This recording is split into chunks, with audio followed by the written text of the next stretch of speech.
Deep beneath the surface of the earth, where sunlight barely touched the soil, there stood a fortress, not of stone carved by human hands, but of earth, resin, and sacrifice. This was the Red Fortress. It had taken generations to build. Every wall was shaped by patience. Every tunnel was carved with discipline. Every chamber echoed with the footsteps of red ants who believed this kingdom would stand forever. For the red ants, this fortress was not just a home. It was honor. It was survival. It was identity. On its towering walls, red warriors stood in perfect lines. Their bodies were small, but their resolve was immense. Mandibles clenched, antennae stiff, eyes fixed on the horizon, because they felt it long before they saw it. War was coming. Far beyond the reach of the fortress walls, the ground began to tremble. At first, it was faint, almost unnoticeable, then stronger, heavier, and then they appeared. The Black Army. Thousands upon thousands of black ants emerged from the shadows like a living tide. They marched in absolute silence, no fear, no hesitation. They did not rush, they advanced with purpose. Their bodies were scarred by countless battles. Their movements were synchronized like an ancient legion that had known nothing but war. Among them rolled massive constructions, catapults made of twigs and hardened soil, dragged forward by dozens of soldiers at a time. Black ants carried arrows, blades sharpened against stone, shields darkened by old blood. This was not a raid. This was a conquest. The alarm echoed through the Red Fortress.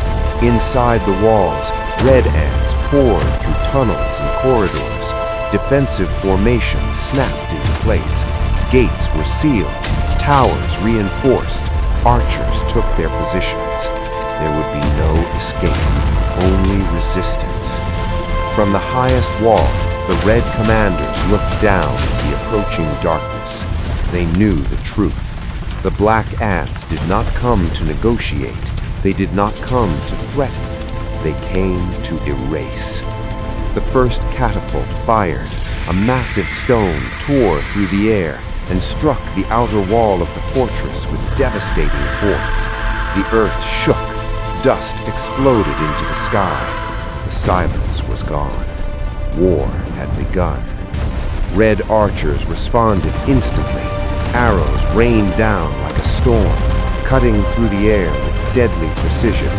Black ants fell, but the army did not slow. Shields rose, formations tightened. They marched forward over their fallen brothers without a single pause. Outside the fortress, the ground transformed into chaos. Ants clashed in brutal combat. Mandibles locked, blades struck, bodies piled upon bodies. The sound of war echoed through the soil, the scraping of armor, the cracking of limbs, the silent screams of soldiers who would never return. From the walls above, red ants unleashed their final defenses. Burning resin poured down like molten fire. Black ants screamed as it struck them, their bodies consumed by pain. But pain only fueled their rage. They climbed, they pushed, they advanced. Again and again the catapults roared. Each strike tore deeper into the fortress. Walls cracked, towers collapsed. Inside the Red Fortress, panic spread through the tunnels. Yet still, the red ants fought on. They knew what defeat meant. There would be no mercy, no surrender, no memory. Then the wall broke. A massive breach opened like a wound in the heart of the fortress, and through it came the black tide. They flooded the halls, pouring into chambers that had never known an enemy.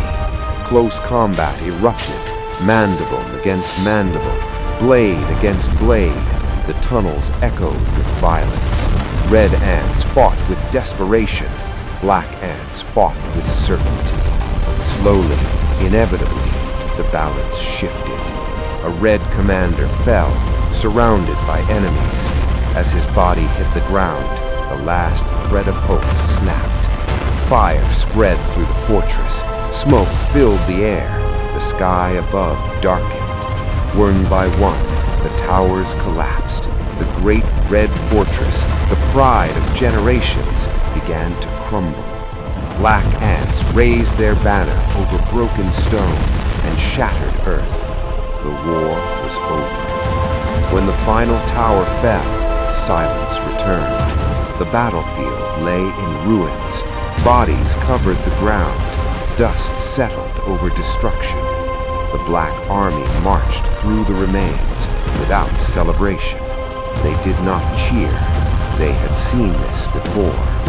At the highest point of the ruins, the Black leader stood, not as a monster, not as a hero, but as a conqueror who understood one simple truth. Empires rise, and empires fall. Far away, a handful of red ants fled into the darkness.